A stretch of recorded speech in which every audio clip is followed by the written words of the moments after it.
Good morning. Update ito sa sa cherry fruit ko.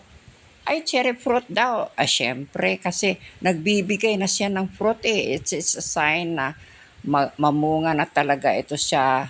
Mga ilang months siguro. Titingnan lang natin pero I'm really very happy. Oh, look at that. Oh, yung niya, yung bulaklak niya, oh. Oh, ang ganda, 'di ba? Oo, syempre masiyahan ka pag meron kang ganito. Kaya ako, I'm very happy na may bulaklak na siya. Nag-bloom na siya, oh. Sus, ang ganda naman. Kaya, nako, napakaaga. Andito na ako sa garden ko. pero biglang umulan eh. Kaya tingnan nyo, maganda talaga itong cherry fruit ko. Yan.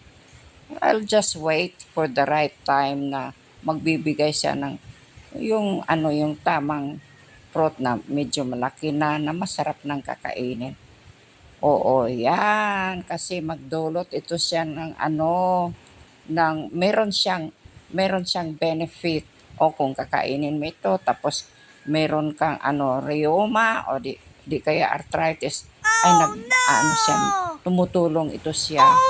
Oo. Binabawasan niya unti-unti ang uric acid mo. Oo, kaya ganyan. Thank you for watching.